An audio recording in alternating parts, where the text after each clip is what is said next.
So we're gonna essentially continue in here, and in particular is one part of the initial section, the Laude system, that they get a chance to talk about. So Kelly here is going to touch on that. But if you need a break, or you've just had enough of us, feel free.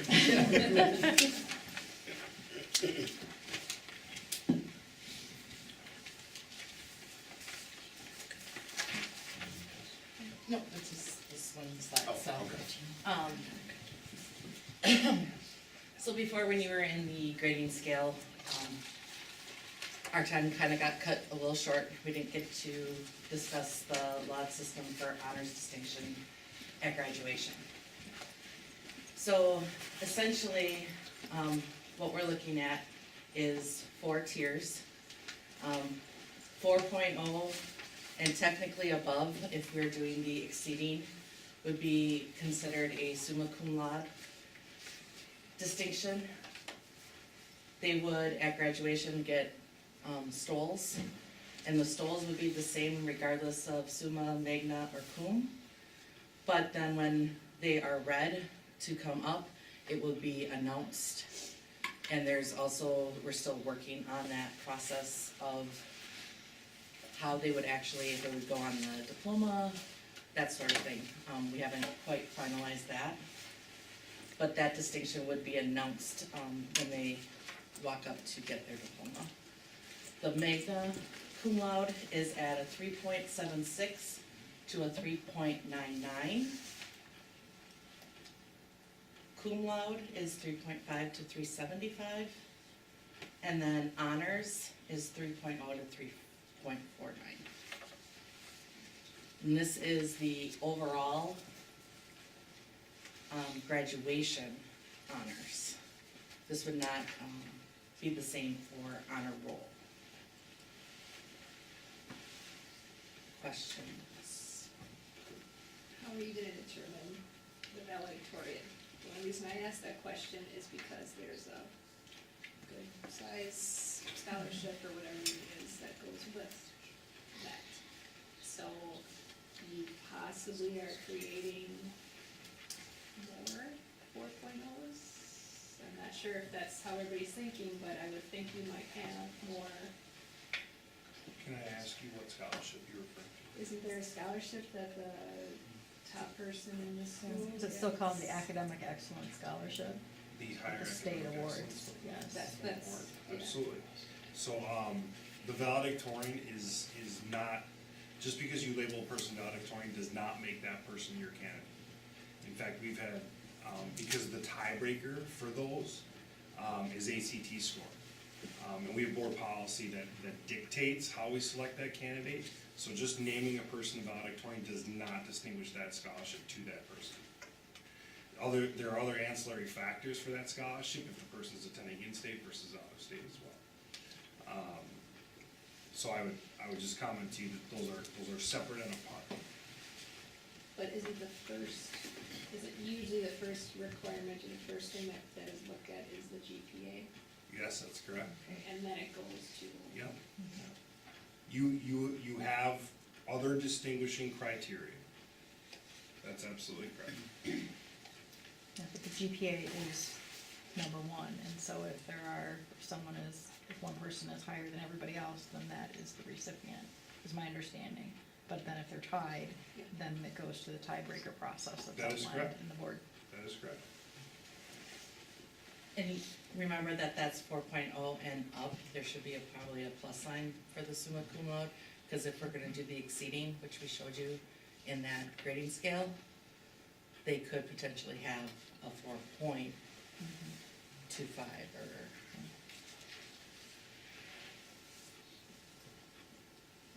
So since you're starting this next year, and they've already signed up for their classes, do they know now which classes they could take that could get them higher than a 4.0 for next year? I mean, they've already signed up for their classes, but something's gonna be in process, and already some people have signed up for classes not knowing that there's more than other classes? Or is it like AP classes automatically are higher than 4.0, or?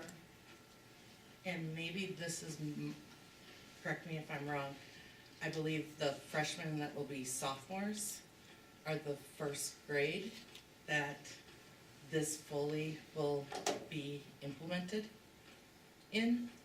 That the juniors that are, we will be grading standards-based for everyone, whether senior, junior, but the summa cum laude and magna cum laude, that would all be, and the exceeding, we can still give them those scores for a standard for next year's classes, but it doesn't change, they still have class rank. So Brady's class will still have class rank. So, but Bennett's class will be Bennett's first class, class. but he doesn't know, not that it matters for him, but for the people in his class, the people in his class who are the top, they need to know that now, so that they're taking the right classes. Can I And they've just- already registered? Can I speak to that, because I think, the perspective to take on that is that they should be challenging themselves because they wanna challenge themselves, not just because they're getting additional GPA. So if they are wanting to do those things and they wanna distinguish themselves and they want to challenge themselves in certain areas, they're probably signing up for those classes already. Okay. Right? We don't wanna just encourage people to sign up for classes just to get the extra GPA. We want them to do it because they want to challenge themselves in a particular area. So, but does that answer your earlier concern regarding distinction of students who are challenging themselves? I think having the additional above the 4.0 scale differentiates those students taking the AP classes. Yes. So kids like ours are going to take those AP classes and be able to earn that higher GPA than other kids. But then you need to distinguish between Bennett and Rachel, okay? So that's the thing is they're taking these same classes. Maybe Rachel gets a 7 out of an 8 and Bennett gets an 8 out of an 8. Rachel reassesses and gets an 8 out of 8. How do you say that Bennett's a little bit better in that than Rachel is? And that's gonna go back and forth with all these kids that are in the, I'll call them the top tier. You know, I look at your son, look at Lauren, they're right up there, it's gonna be the same thing. How are they gonna be differentiated against each other? That's my concern is for our higher achieving kids, is how do we, cause that's the feedback I get from both of them right now. It's like, you know, Mom, I am smart, I am different, I want that to be known, and I want my grades to reflect that, and standard-based grading doesn't do that for them. So that's the feedback I get from them and share with you. So that's the concern. I know we're not gonna have the answers here, but it's something to think about. Those kids should be differentiated. So, Just to throw out what I had mentioned before though, under our old system, I mean, it's been multiple times as a staff before we went to ACT scores as the policy where we were trying to separate out who gets the scholarship, who's the valedictorian that gets the scholarship, and there's 4 people that are tied. So even under our old system, you can have your high-level students, and all of a sudden, we've got 4 or 5 kids sitting there after 4 years with the same GPA. yeah, how do you? So, I mean, we had that before, and that, under that system, that's where I'm getting kids who are high-level kids going, well, I'm out of your class, it's too much work. I can go do something else, and I got my 4.0. We haven't really done what we're supposed to do then for those kids. So, if you have a high-level student that you know is gonna be academically geared, then, I mean, as a parent, you push them to those things that are gonna challenge them, and where they fall is where they fall. That's my take as a parent on No, that. and I agree with you, and it's more so, I guess, not even like comparing Bennett and Rachel, it's even though like, you're gonna have some kids who, they're gonna get a 2 and they don't care, and they're not gonna reassess, I mean, that's just, some kids are like that, but then you're gonna have those, few students who, you know, say typically under the current system, they're normally a B student, but they work so hard, and they come back and they reassess, which is wonderful, cause that is what they should do. But then they end up getting a 3, and my kid has gotten a 3 first and faster. How does that transcript of that child and my child compare? And there they look kind of the same, like the same student, but they're really not. And you all as teachers know that they're not, but someone looking at, if they both apply to UW-Madison, how does that admissions officer looking at that transcript know that Rachel got there first and faster? That is what I I want. think that's where her to essay, ask. I mean, she could take the stance of, in her essay, she could share some of those things that, you know, I really pride myself on my ability to not need to use the retake policy. I mean, that could be, especially for the kids that we have right now that are traveling through SBL is something that's new, I think that would be a really great platform for them to talk about things when they do their essay and include some of that. The same way that a student who had health issues or has a learning disability would talk in their essay about why their B in a particular class is just as important as another student's A. So I think that's a really great platform for kids to take. Or the student who continually gets the 2 and then does the process to keep learning and try and get the 3, that's the other stance that they could take too and write that in their essay. If I have a student who is retaking, needs to retake several times, the workload's gonna be incredible.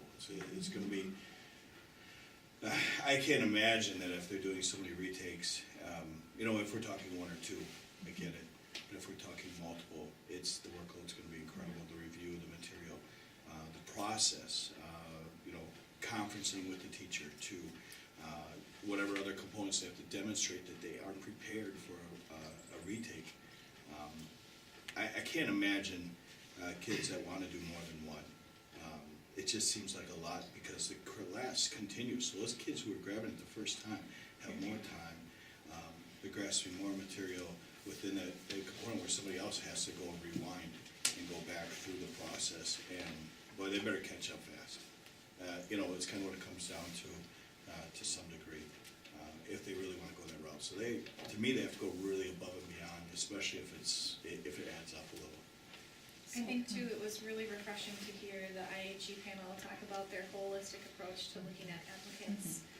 Especially for someone who's personally struggled with standardized testing, that was really, really refreshing to know that for your daughter, they're going to look at her ACT score and her summa cum laude grade point average and her essay and what she does for our school, because they want that holistic person to now call their success. So I think too that what the IHE panel said goes perfectly into your question.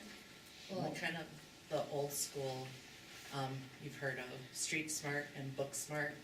And I think what the colleges are looking for is that combination of that, and I think that's what Emily is kind of talking about. And the more that you can get the students involved in clubs, sports, community service, and have the essays, have the grades, I think that's gonna be the big challenge, and that's gonna be more, if they're involved in all of that and able to maintain the grades, they're showing employability skills. They're showing the career readiness. And I think that's, again, I wasn't in the IHE meeting, so I'm not sure exactly what was said, but that's kind of, being that I'm kind of up there in the old school of, street smarts and book smarts, and I kind of have prided myself in I like to be both. And I think that's what we are striving to have our students be, not one or the other. So is retakes gonna be completely voluntary? Because I know in math, as a sophomore, I think you went on a 4-point scale, you had to have a 3, or you had to retake, it was not an option. And if you didn't have a 3, you didn't pass the class. So is this completely voluntary? Or do you have to have a 2, I guess, on your, is it voluntary completely, or do you have to have a certain number to pass or go on, or will that change how he's been doing it the past couple of years? Well, think of it in our current system. If you're below a 60%, you're not passing. So we have that now, where maybe you might not have to reassess, but by not completing that work and taking zeros, you are lowering your overall grade. So I guess, talk about your question, is it required? No, but if they don't have that minimum score to be passing, they won't pass the course. So at a certain point, the student has to decide where they want to put in those reassessments to meet the standards they need to meet in order to pass. You also talk about math too, so they have to have certain proficiencies, because it's so scaffold, for the next course. And so they have to be proficient in this to be successful in the next So are you saying like you have to have a 2 or you do not, in any overall, or you Well, if you don't? flip over, it's 2.4 is the, Like the overall the grade. overall So you grade. have to have 2.4. And then It it's doesn't mean that important- you can't have a 2 in a standard, but a 2.4 for the class. It allows for some mistakes, on the student's part, so they don't have to be proficient in everything.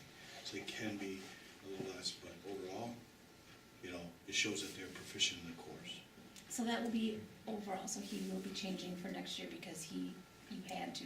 But you're saying you are allowing for like one standard, you don't have to because you can compensate with the others? Well, so one thing to keep in mind is we do have 3 standard expectations for all retakes, building wide, doesn't matter what subject area, but there has to be some flexibility for reasons like Mr. Trace stated about, the subject area matters. The teachers, as professionals want some flexibility in, practicing their subject area the way they feel is best, and also the adaptability of that particular group of students or that individual student. We want to not just be fair, but do what's best. And we found 3 things that fit in all cases, but then there's some adjustments that need to be made. So I don't know that we here can say exactly what it'll look like next year in any one room.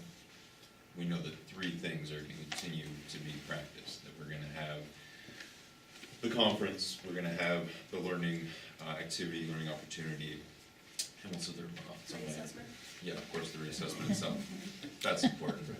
It is, as teachers, as I mentioned, I have freshmen, and so they got their first big taste of doing a retake for me. Well, they're freshmen, they need to learn this system. They did not have a choice on doing a retake. I mean, they weren't gonna play the game of, did I get to a 2.4? It was like, no, that test was unacceptable. And, here's your test back, and it's got the standards labeled on it, it's got the lesson that it came from within the textbook, and here's your retake day, and you're coming to my homeroom. And there was just no choice in that. So, yeah, as a student gets to be a junior or senior in some of our classes and they've figured things out, they're gonna, probably pick and choose. But, when you're dealing with freshmen, I think, you're gonna find as a staff, we're probably a lot more directed. And Well, we have that Doing that experience retake. with freshmen and the expectations of high school, and, just the differences that there are real consequences to underperforming. So, the expectations are a little bit different with freshmen. There's already a cultural shift from middle school to high school, and now we're, for all of our grade levels, looking at a cultural shift in terms of, it's no longer, D for did it. There's some real concrete standards, some real absolute goals that you need to meet. We're gonna hold you to those, or you don't get the credit, you don't get to move on. We feel like we've upped the standards. One of the premises, and I hear you about recognizing those that do the work on the first time, and being able to differentiate those that have exceeded our expectations. We certainly hear you and appreciate the feedback there, and we continue to work through that conversation. With that, I wanna say, please remember, it's about being totally transparent with what our students know and are able to do. And so we want, if the standard is to walk through a door, we wanna be able to show that they can do that. Okay? As many of you are hopefully aware, there is a lot of competitiveness in our schools right now. Some of it is driving down the mental wellness of our students. And one of the premises that we've largely detached from in these conversations is we're trying to get competition out of where there doesn't need to be any. We wanna treat your students as individuals. We wanna see them grow to the best possible capacity possibly can. Alright? We're not going to be able to do that if we continue to, in these instances, these natural instances, compare them to their peers. And so, while we hear you, yes, we wanna recognize those that are exceeding, we have to remember, we're trying to take out some of that competition that's inherent in our school systems. Because every child is an individual, they're gonna learn at their own pace, they're going to achieve to their best ability, should they have that motivation and support. And so we're trying to put in a structure that accomplishes all of that, okay? And it's not easy. We've gone round and round and round, and we've had many, many changes. And to the point about the fact that I understand some of you might feel like this is being put on you or rushed. Well, at some point, we were gonna need to find out what we needed to have. And where the gaps were in terms of understanding and the structure. And so that is largely what is occurring right now. We've still got 2 years before full implementation. And that timeline is not hard. Okay?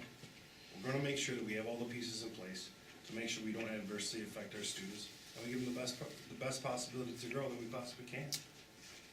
To make sure that they have an enriched and fulfilling high school career. The distinction should be a choice of the student by the classes that they take and the choices of the career paths that they take. Or separating themselves by doing some extra. Right. We have so many opportunities at the school for students to excel and to take leadership positions and to write optimist essays and to do the speeches and things like that. I think it's sad that we only had 2 kids that decided to do that essay. And that is exactly what we want students to do, is to distinguish themselves because they're choosing to, or to find paths that fit them the best. And colleges appreciate those kinds of things because it does distinguish. It shouldn't just be about what they get in a classroom. That's such a tiny, tiny, tiny picture. But I can say that the standards-based, the 6 standards, I can look at a student and say, yes, he does struggle with that, but he's awesome there. And it gives such a better picture. And every student that goes through, we are keeping such close track of where they are and what they're doing, and we're communicating with them in the classroom, and they know where they are. If they don't, they're just simply not listening. Or even face-to-face, they're not listening, because they're getting it if they choose to. Because it's a bigger picture. It's not just one grade, it's 6 scores, and look at, you're really strong here, and you need some work over here. So when we put the scores together, you're getting a much better picture of your students' strengths. And I think that that's gonna be helpful for employers, and I think ultimately it's gonna be helpful for colleges as well, and I think we heard a little bit of that today. They said we can adapt. We can make it work. Please go ahead. Can I ask, is Denise still?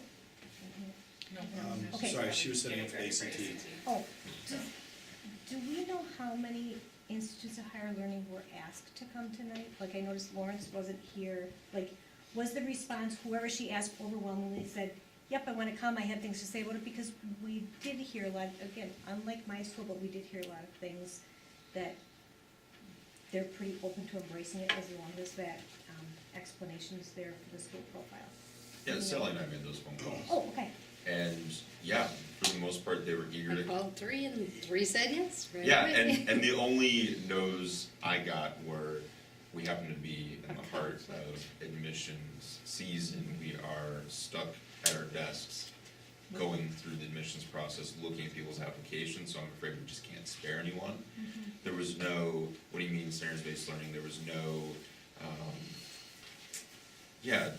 the only questions were, basically what time, where, if they could spare someone. If they couldn't spare someone, it was, regretfully, we can't, we're all basically locked in a room looking at applications. I think they kind of wanted to come here to get away with this tax paper and whatnot. Yeah. Okay.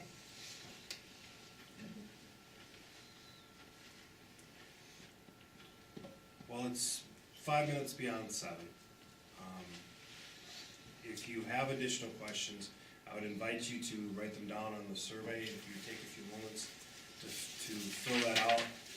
Like I said, this is a continual process.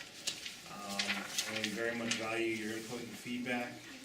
And again, we appreciate your time here tonight very much. And thank you for your attention to it.